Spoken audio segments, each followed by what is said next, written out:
샬롬, 김윤규 목사입니다. 오늘 이 시간에는 신명기 15장 1절에서 6절의 말씀을 근거해서 빛 탕감과 언약의 축복이라는 제목을 가지고 함께 하나님의 말씀을 생각해 보겠습니다. 모세는 신명기 15장에 들어와서 안식년과 관련된 규례와 첫 열매에 관한 율법에 관하여 말씀을 하고 있습니다. 특별히 오늘 우리가 함께 생각해 보는 15장 1절에서 6절의 말씀을 보면 빛 탕감과 관련된 규례입니다. 모세는 매 7년 끝에 이웃에게 준 빚을 면제해 주라 라고 말씀하고 있습니다. 우리 다 함께 본문 1절의 말씀을 읽겠습니다. 매 7년 끝에는 면제하라. 모세가 이스라엘 백성들에게 이 율법을 제시하고 있는 이유를 생각해 보면 가난한 이스라엘 백성들이 빚을 지고 더 이상 그 사회에서 살아갈 수 없는 상황 가운데 놓여 있었을 때 그 빚을 7년에 한 번씩 면제해 주라라고 하는 명령입니다. 그러므로 빚을 지고 어려움에 처해 있는 자들에게는 이 율법이 은혜이고 생명의 선물이라는 것을 우리가 생각해 볼 수 있습니다. 그러면 이스라엘 백성들이 빚을 진 자에게 빚을 면제해 주는 원리는 어떻게 되어집니까? 본문 2절의 말씀을 우리가 한 목소리로 읽겠습니다. 면제의 규례는 이러하니라. 그의 이웃에게 꾸어준 모든 채무는 그것을 면제하고 그의 이웃에게나 그 형제에게 독촉하지 말지니 이는 여호와를 위하여 면제를 선포하였습니다. 이 명령은 채무를 탕감함으로써 사회적인 약자들에게 쉼과 회복의 기회를 주는 안식년의 원리와 동일하게 연결되어져 있습니다. 그러므로 이스라엘 백성들은 이 명령 안에서 빚을 진 자들에게 7년에 한 번씩 빚을 탕감해 주어서 그들이 다시 쉼을 얻고 그 땅 안에서 함께 행복한 삶을 살아갈 수 있도록 격려하고 있습니다. 그러면 이스라엘 백성들이 빚을 탕감해 줄 때에 그 모습은 어떠해야 합니까? 더 이상 빚을 갚아야 한다는 것을 독촉하지 않는 모습입니다. 7년 끝자락에 다가갈수록 빚을 갚아야 하는 사람들은 사회적 부담을 더 갖게 될 것입니다. 바로 그때 돈을 빌려준 사람들이 더 이상 독촉하지 아니하고 채무를 면제해주는 행위는 사회적 관계 안에서 하나님의 사랑을 실천하는 모습입니다. 이러한 모습이 이스라엘 공동체 안에 이루어질 때에 하나님께서는 이방인들에게는 이 법을 적용하지 말라라고 말씀하고 계십니다. 우리 다 함께 본문 3절의 말씀을 읽겠습니다. 이방인에게는 내게 독촉하려니와 내 형제에게 꾸어준 것은 내 손에서 면제하라. 하나님께서 모세를 통하여 이 말씀을 하고 계신 이유를 우리가 생각을 해보면 이스라엘 백성들에게 주어진 율법의 그 의미가 친족관계 곧 이스라엘 공동체 안에서 주어졌다고 하는 사실입니다. 그러므로 이스라엘 백성들이 서로가 서로에게 빚을 탕감해 주는 것은 공동체 의식을 가지고 함께 살아가는 모습입니다.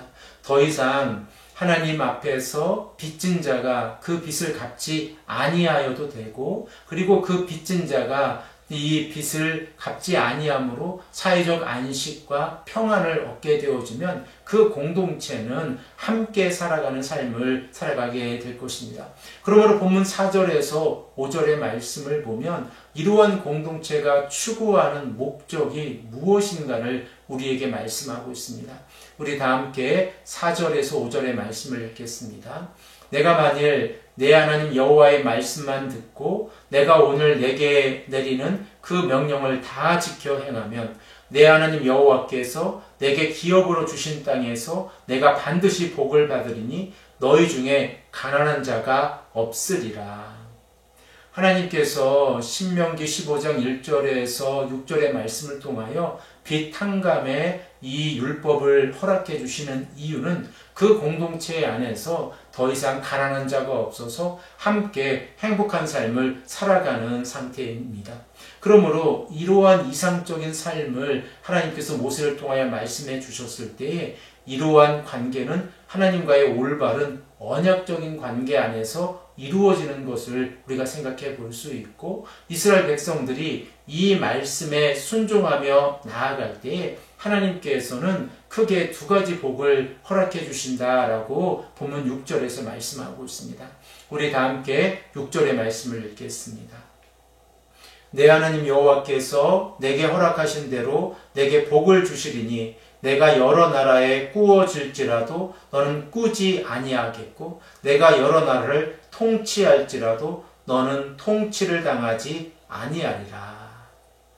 이스라엘 백성들이 하나님께서 허락해 주신 이 율법을 지켜 행하면 두 가지 복을 받게 되어지는데 더 이상 돈을 꾸러 다니지 아니하고 두 번째로 더 이상 다른 민족에 의해서 통치를 받지 않게 할 것이다 라고 말씀하고 있습니다.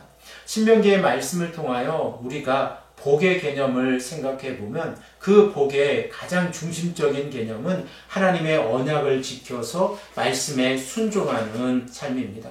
그러므로 율법을 지켜 행하는 것은 단순히 율법적인 행위로 자신의 삶을 살아가는 것이 아니라 하나님과의 올바른 언약적인 관계에서 사랑을 실천하고 그 공동체가 하나 된 모습으로 나아가는 모습입니다.